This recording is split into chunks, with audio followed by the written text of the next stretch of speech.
right, boys, we are back, and it's time for the Eastern Conference Finals with our Tampa Bay Lightning against the Montreal Canadiens in Year 10, all right? It's officially already been a successful year once we make it to the Final Four of 30 teams. In my opinion, that's a successful year already. But, that we're here now, we want to get by the Eastern Conference Finals. We want to make it to those Stanley Cup Finals, especially in our last year, right? So, I don't think we've ever faced the Montreal Canadiens this late in the playoff round. We know what they're about. We know they're going to have Carey Price back there. I'm sure he's still... Actually, he might be getting kind of... Actually, no, I'm sure he's still like only 34, 35. So he's still going to be very good overall. And their offensive lineup looks like this. Pacioretty is now a 90 overall. LeBlanc, 87, and Stromwall, that's a new name.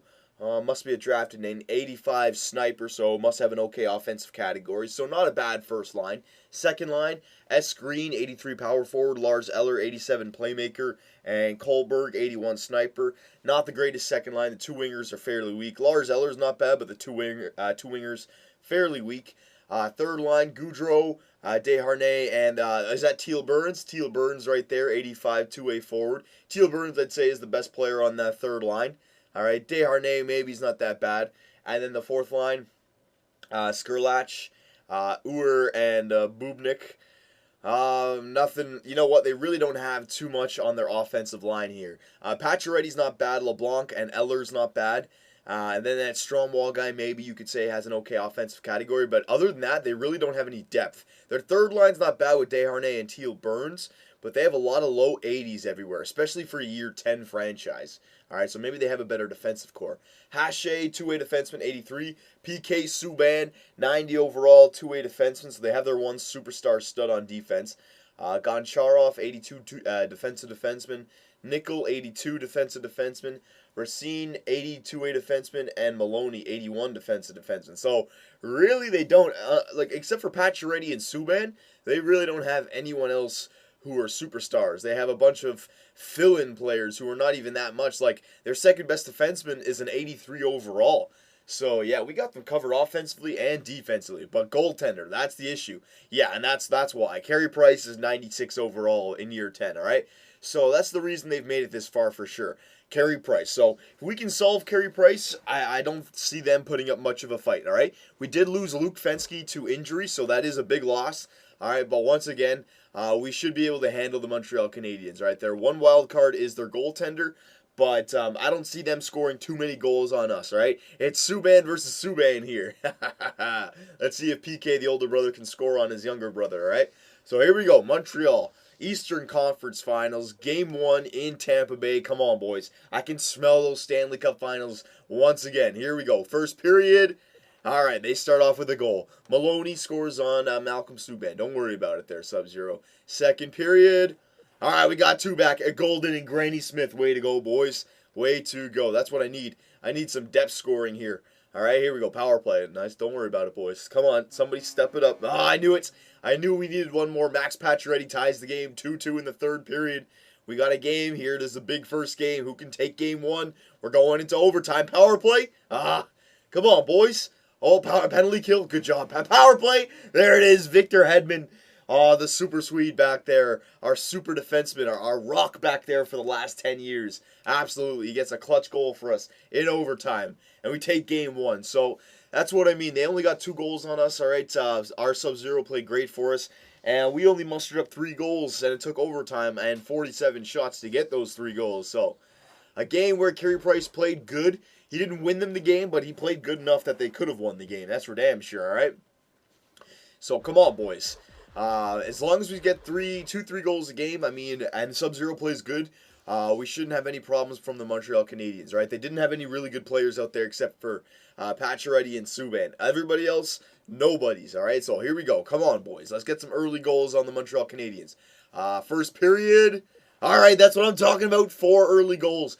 Goudreau got one for them, but Lofthouse, Hendry, Sagan, and Granny Smith all scored for us. So Granny Smith, 2 goals in this series. Way to go. I remember I said that he had a slow playoff so far, so maybe he's starting to step it up. All right, so we got a 3-goal lead. Let's at least keep it to 2. All right, second period. All right, here we go. We got the 3-goal lead going into the third period. Sub-Zero's got this, all right? This is what the Montreal Canadiens cannot do. If they're going to beat us, Carey Price has got to basically get them to the third period within a 1-goal lead, all right? You can't be allowing those early goals. And now we got 6 on them. Granny Smith has 2 goals this game. All right, I don't like to score a lot of goals. There you go. Pacioretty get 1 back. I'm happy with that.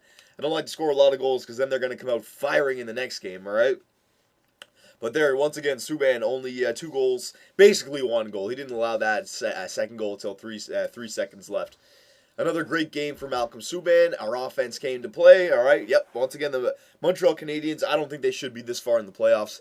I think it was probably all Carey Price that got them this far, all right? But it doesn't matter because we have a team, a first 3 lines full of guys who can score goals. Defensively, guys who can score goals, right? There's no excuse. Third game, come on, let's just put a stranglehold around this series. Third game, first period.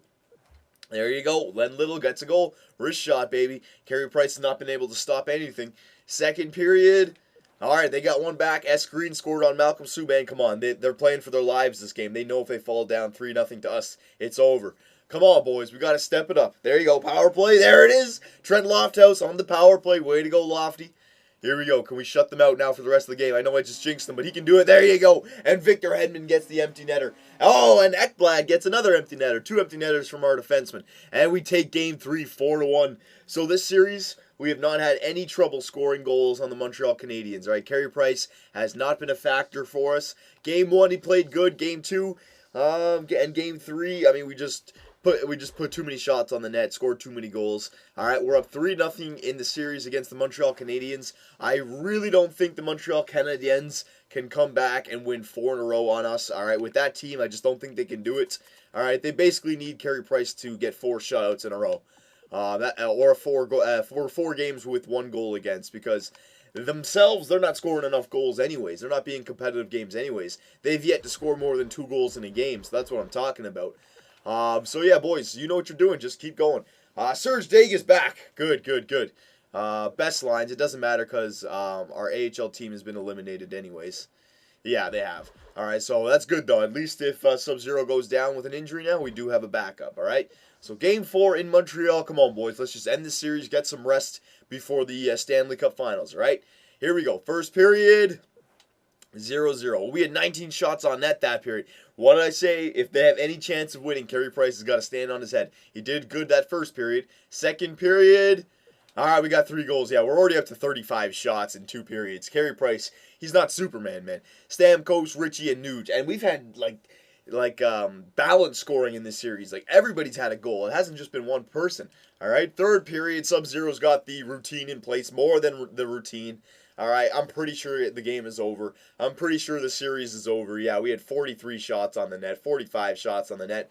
They barely squeaked out 20, had 23, and Sub-Zero gets a shutout against his older brother and the Montreal Canadiens, all right? So I don't know how the Canadiens got that far. They were the easiest team that we faced so far. Swept them in 4 games, right? They just could not score goals. They really don't have much of an offensive line and a defensive line, except for Pacioretty and Subban. They really don't have anybody. They got 1 player in each position. You know, Pacioretty for a forward, Subban for a defender, and Carey Price for a goalie. But they haven't built on that in the last 10 years. I mean, Jesus. So, yeah, easy team in Montreal. Very easy team, all right? So let's simulate. This is a quick video, but that's good. Give our team some time to rest up. Maybe Luke Fensky can get back in time. All right, and it's good because the other series has taken a while. Ooh, and it's the Minnesota Wild, all right? Without Zach Parise and Ryan Suter, but still, the Minnesota Wild versus the Tampa Bay Lightning in year 10 in your Stanley Cup Finals. Quite a final, you know, you wouldn't be expecting that, but this is year 10. No, I went to awards. I meant to go to playoff tree. This is year 10, right? Playoff tree. There you go. All right, so the Minnesota Wild beat the Colorado Avalanche in 6 games. So you got your 7th-seeded Minnesota Wild versus your 1st-seeded Tampa Bay Lightning, who beat the Montreal Canadiens in 4 games, right? So it's the 1st-seeded team in the East versus the 7th-seeded team in the West. So, yes, we have home ice advantage once again. So, boys, year 10, we've made it at least back to the Stanley Cup Final. And during our franchise, every time we make it to the final, we produce a Stanley Cup ring, all right? And we have a good team to face here. It's not the St. Louis Blues. It's the 7th-seeded Minnesota Wild. So, I smell another Stanley Cup ring, boys. So, It's not going to be the last video, but the second last video of the Tampa Bay Lightning franchise. The Stanley Cup Final is coming up next, boys. Make sure you don't miss it.